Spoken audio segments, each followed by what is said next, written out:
Et pour parler de ces grands titres de l'actualité, nous sommes en plateau avec Juan Branco, avocat, journaliste, universitaire, auteur de Crépuscule que vous publiez librement, également ancien candidat de la France insoumise aux législatives. Bonsoir, merci beaucoup d'être avec nous ce soir. Je voudrais tout d'abord vous faire réagir quelques minutes, qu'on s'arrête sur cette affaire Benalla, le retour. Effectivement, on en parle comme le sparadrap du capitaine Haddock. Quelle est votre vision sur ce nouvel épisode ? Écoutez, d'abord, le mensonge de l'Élysée, qui a prétendu ne pas être au courant du déplacement d'Alexandre Benalla au Tchad jusqu'à une semaine après qu'il soit intervenu. Quand on connaît un peu la présence de la France en Afrique et qu'on sait comment fonctionnent ces espaces, notamment N'Djamena, la capitale du Tchad, pays qui accueille une des principales bases militaires françaises à l'étranger, on sait que ces espaces sont extrêmement contrôlés et qu'en fait les forces militaires, mais aussi les services de renseignement français, ils sont extrêmement présents et vérifient évidemment les allers-retours de leurs ressortissants, en particulier lorsqu'ils interviennent par avion privé avec une délégation importante et qu'ils vont visiter apparemment soit le frère du président lui-même, soit le président, comme le dit maintenant Alexandre Benalla. Donc c'est un mensonge grossier qui cherche à jouer sur les apparences et la méconnaissance du fonctionnement de ces espaces-là par les citoyens français. Et ça, en soi, c'est déjà très grave. C'est très grave parce que ça montre bien qu'il y a un manque de sincérité dans l'exercice du pouvoir. Sur le fond, c'est difficile à dire toujours parce que c'est des jeux d'intox mutuels que joue à la fois le pouvoir en question, l'Élysée et Alexandre Benalla, qui joue sa survie en tant qu'individu. Il sait bien qu'en fait, à la fois en termes de poursuites judiciaires qui pourraient lui tomber dessus pour soit corruption ou toute une série de dispositifs, soit tout simplement en termes de crédibilité, à son âge quelque chose d'important joue. Donc il est probablement prêt à mentir pour sauver sa peau, à l'Élysée, au public, mais aussi aux différents clients qui cherchent à travailler avec lui.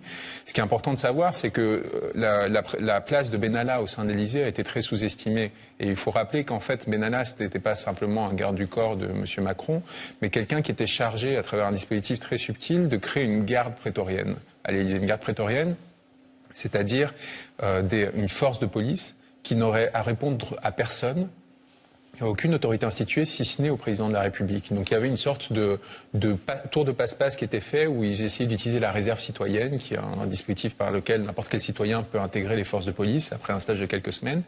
Et Benalla avait pour charge d'envoyer des personnes en réserve citoyenne pour les faire rentrer à l'Élysée, et pour que ces personnes, une fois entrées à l'Élysée, en tant que policiers, de réserve, mais policiers quand même tant qu'ils étaient en fonction, puissent commettre des actes et donner des ordres directement sur instruction de Macron, sans avoir à répondre aux hiérarchies normales qui permettent de compenser en fait les excès de verticalité. Ce que je veux dire par là, c'est que normalement, quand vous avez un policier à l'Élysée, celui-ci doit répondre à l'autorité politique, mais aussi à sa hiérarchie, aux commandants, qui ne sont pas tous nommés par le pouvoir politique. Donc il y a un contre-pouvoir qui fait qu'il n'y a pas d'excès. Eh bien, l'Élysée a essayé de détourner ça via M. Benalla et de constituer une garde en fait qui serait à son service et qui pourrait justement s'excéder comme il a fait le 1er mai. Donc il faut noter l'importance, la gravité en fait de ce qui s'instituait, ce que l'affaire Benalla a permis d'éviter, c'est-à-dire qu'on était sur le point d'arriver à ça, ou ça s'était déjà mis en place, l'utilisation politique de la police en fait qui aurait été permise par ce dispositif, et donc ce que Benalla a en lui de secrets, d'informations et de pouvoir dérivés de cette opération, et donc ce qui fait que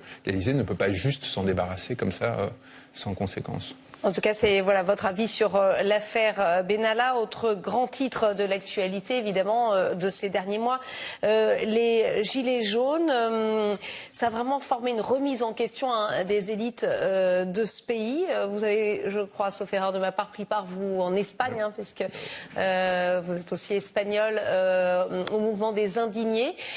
Selon vous, est-ce que ça va suivre le même chemin que ce mouvement, les Gilets jaunes en France? Quel est l'avenir de ce mouvement? Je pense que c'est un mouvement beaucoup plus intéressant que les indignés, qui en fait avaient un rapport assez passif à la politique. C'est-à-dire qu'in fine, ils occupaient des espaces publics, donc il n'y avait pas une violence réelle, qui était un rapport de force réel qui était mis en place avec les pouvoirs institués. Et là, les Gilets jaunes, quand même, sont dans un rapport de confrontation beaucoup plus fort, qui vise à mettre fin à l'impéritie, aux excès, en fait, du pouvoir existant, du pouvoir en place aujourd'hui, qui est considéré comme s'étant trop gavé, comme ayant excédé ses prérogatives pour se servir lui-même. Et donc, il y a une forme de réaction populaire qui vise à dire c'est trop. Et pourquoi est-ce que ça se concentre sur la taxe carbone? Parce que la taxe carbone, on a essayé de la faire passer en disant c'est un dispositif écologique, ça va financer la transition écologique. Or, ce que d'ailleurs on a découvert via les Wikileaks il y a quelques jours, c'est que cette taxe carbone, enfin le produit de cette taxe carbone, visait à financer intégralement, était intégralement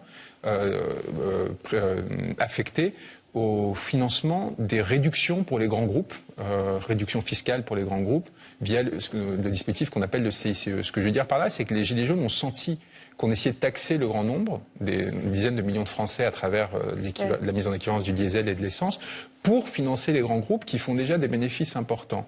Et donc ils ont compris qu'il y avait là une forme de spoliation, dont on pourrait décrire après les intérêts. On voit bien quel intérêt avait Macron à faire plaisir aux grands groupes et à l'oligarchie qui existe en France, dans le petit Paris, pour raffermir son pouvoir. Sauf qu'en fait, il allait tellement loin qu'il a oublié qu'il y avait quelque chose qui nourrissait en fait toutes ses richesses et ses pouvoirs, qui s'appelle le peuple, et qui à un moment ne peut pas être trop taxé, ne peut pas être trop exploité, parce qu'il atteint ses limites et parce que son niveau de vie commence à en souffrir. Et les Gilets jaunes viennent là réclamer leur droit, en fait, à être respectés. Aujourd'hui, quel peut être l'avenir de ce mouvement? Est-ce qu'ils sont obligés de se structurer ou finalement, à votre avis, le mouvement va s'estomper peu à peu? Moi, je pense qu'il va se maintenir comme un contre-pouvoir important. Ça va beaucoup dépendre de la réaction du pouvoir dans les Mais ça va prendre quelle forme? Des manifestations tous les samedis? Moi, je pense que ça va prendre des formes très sporadiques et en fait incertaines. C'est-à-dire qu'il ne va pas y avoir de structuration parce que par essence, c'est un creux, c'est un contre-pouvoir. En fait, les Gilets jaunes, c'est quelque chose qui vient en réaction à des excès du pouvoir en cours.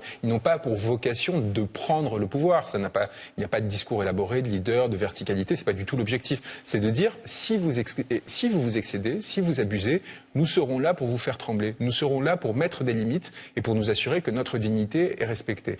Et donc là-dessus, je pense que ce mouvement, ce qui est un mouvement fondamentalement de résistance, va se maintenir. Et en fait, mais tout reste à faire. Tout reste à faire. Non, parce que, en fait, moi, je pense que ce qui va être intéressant, c'est qu'à mon avis, le pouvoir de Macron, il est ce qu'il est. Ontologiquement, ça ne va pas changer. C'est-à-dire, donc, les réflexes de classe, les excès vont revenir très rapidement. Après la période, ce discours un peu où il prétend faire un mea culpa, sa nature même n'est pas prône à aller dans ce sens-là. Donc, il va y avoir une inversion très rapidement. Il va revenir à ses réflexes. Et là, ce qui va devenir intéressant, c'est est-ce que ça ne va pas finir par exploser le pays et créer des ruptures fondamentales? Je ne sais pas. Ça va beaucoup dépendre, c'est une dynamique la politique. C'est-à-dire qu'on ne peut pas jouer à Nostradamus parce que les acteurs peuvent évoluer un peu dans une certaine mesure. Je ne pense pas qu'elle soit énorme. Et donc là, Macron va continuer, à mon avis, à jouer avec la ligne rouge. Et donc soit ça craquera très rapidement, soit à un moment, il va y avoir une reconfiguration de l'espace politique qui va intervenir, mais sur le long terme. Et je ne pense pas que ce sera les Gilets jaunes qui interviendront. Et je pense que justement, s'il n'y a pas de rupture avant, ce qui va se passer, c'est aux Européennes, par exemple, une énorme abstention et une monstration par le peuple français qui n'en peuvent plus de cette comédie qu'on prétend être démocratique. Merci en tout cas, Juan Branco, de nous avoir apporté votre éclairage, effectivement, des idées qu'on peut retrouver dans votre essai Crépuscule. Merci à vous.